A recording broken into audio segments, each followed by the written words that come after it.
Halo semua, perkenalkan nama saya Yohanes Agung Setiawan. Saya dari Prodi Pendidikan Matematika.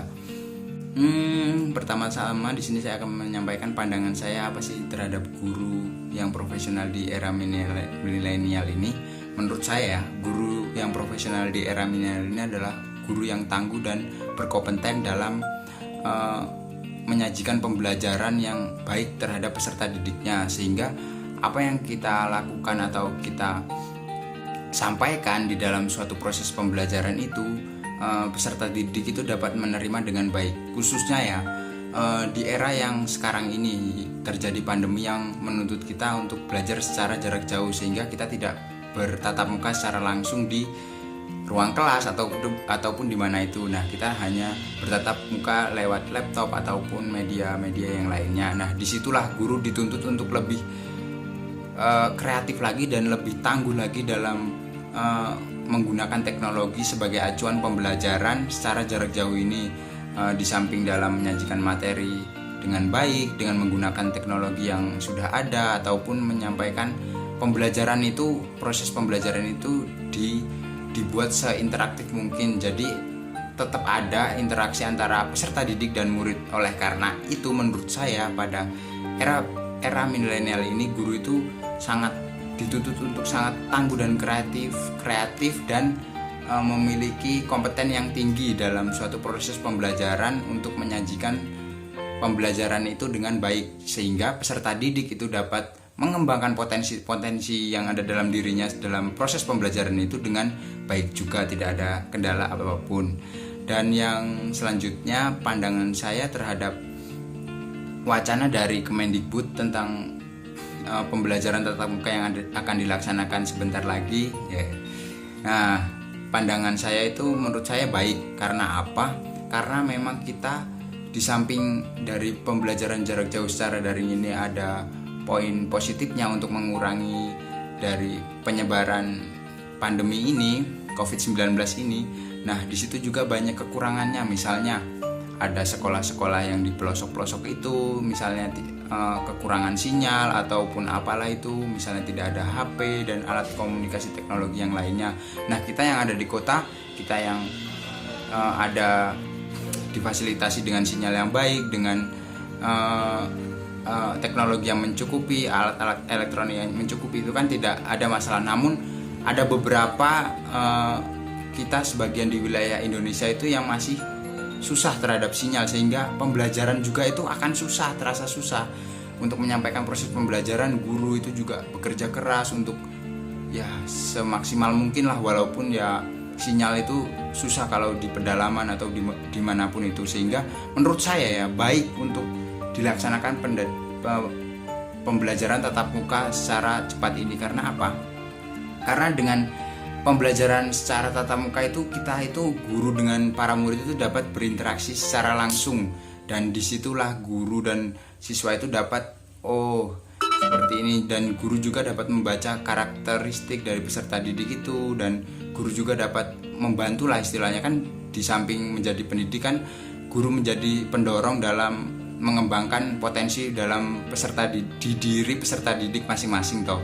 Nah, disitulah guru itu dengan adanya pembelajaran secara tatap muka ini akan lebih baiknya guru itu dalam mendalami pribadi di potensi setiap karakteristik peserta didik mereka, sehingga dengan itulah dengan dapat membacalah, dapat mendampingi peserta didik itu dengan lebih baik secara interaksi secara langsung. Nah, di samping itu juga peserta didik juga dapat berinteraksi dengan kawan-kawan di sekolah dengan ya tegur sapa ataupun apa, dan itu kan akan menumbuhkan rasa sosial ya dalam diri peserta didik dengan humanitas, dengan saling menghargai, dan disitulah akan tercipta suatu proses pembelajaran yang sempurna menurut saya kalau dilakukan secara tatap muka.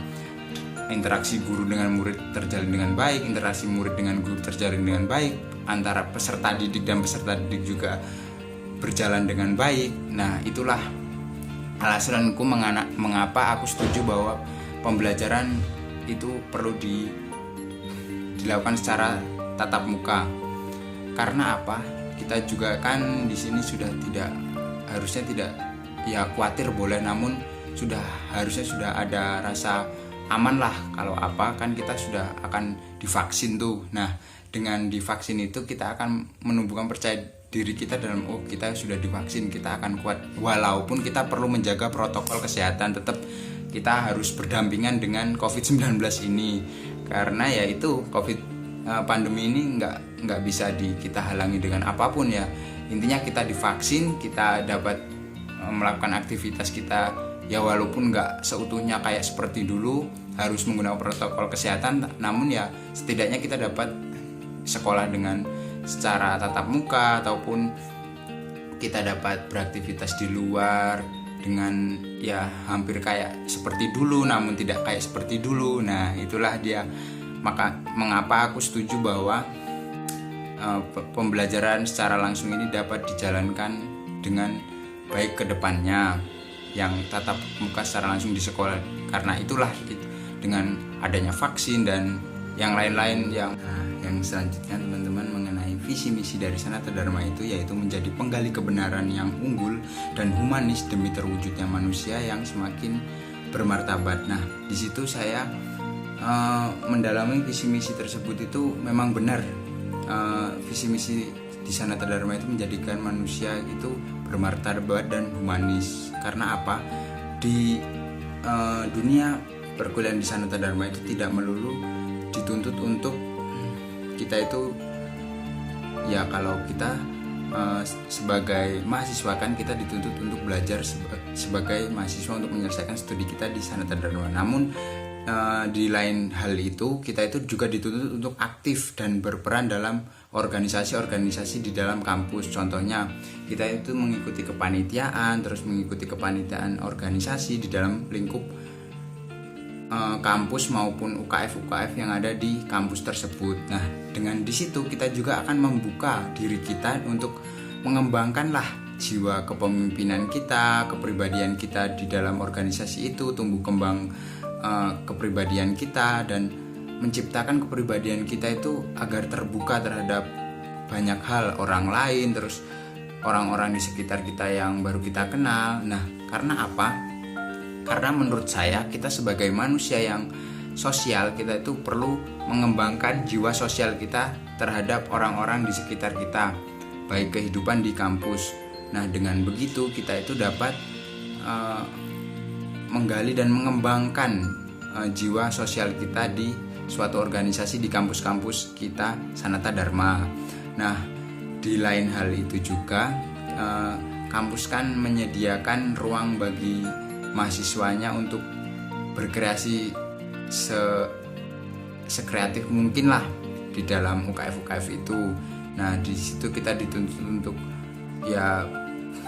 untuk mengembangkan kreativitas dalam diri kita itu lebih terkontrol dan lebih berkembang di dalam diri kita, dengan membuka diri kita untuk membuka terhadap saling toleransi terhadap sesama. Karena apa? Di Sanata Dharma itu merupakan kampus yang mini Indonesia menurut saya, di mana-mana dari asal berbagai daerah itu mahasiswanya lengkap dari ujung Sumatera sampai ujung Papua kita. Nah, itu saudara-saudara kita ada di Sanata Dharma. Dengan begitu kita kan dengan mengikuti organisasi atau aktivitas di kampus itu, kita kan dapat berinteraksi langsung tuh dengan sesama kita mahasiswa di Sanata Dharma. Nah, disitulah kita dituntut untuk sopan santun, humanis dengan semua orang, dengan mahasiswa yang ada di Sanata Dharma, berperilaku baik khususnya. Nah, di situ tuh apa sih tujuannya itu? Untuk membentuk manusia itu semakin bermartabat. Dalam diri saya itu akan membentuk, saya itu terhadap orang lain harus begini, harus membuka, harus seperti ini. Nah, itu apa tujuannya? Itu untuk kita di dunia luar besok, kita itu akan menjumpai berbagai macam karakteristik orang yang kita tidak tahu. Nah, dari mulai sekarang itulah kita belajar untuk membuka diri kita, untuk terbuka terhadap orang lain dan terbuka untuk sesama kita di luar sana nanti kelak, yang dilatih di Universitas Sanata Dharma ini, di kegiatan kampus ataupun apapun itu yang ada di kampus yang telah disediakan oleh kampus. Nah, dengan begitulah kita itu dapat memupuk jiwa atau potensi-potensi dalam diri kita itu agar berkembang dan agar lebih terbuka terhadap sesama kita untuk bekerja sama.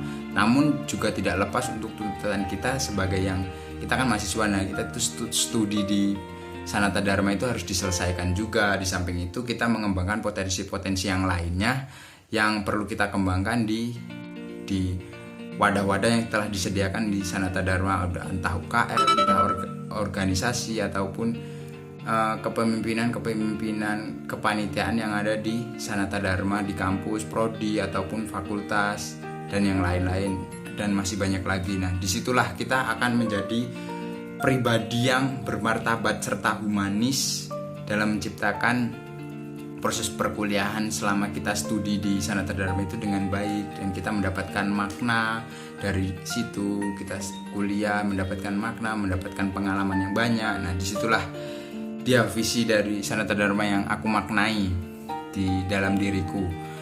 Nah, sekian video dari saya, cerita-cerita singkat mengenai pengalaman guru yang profesional di era milenial ini, dan serta visi misi dari Sanata Dharma yang aku dalami dalam diriku. Nah, itu semua. Bye bye, salam jumpa.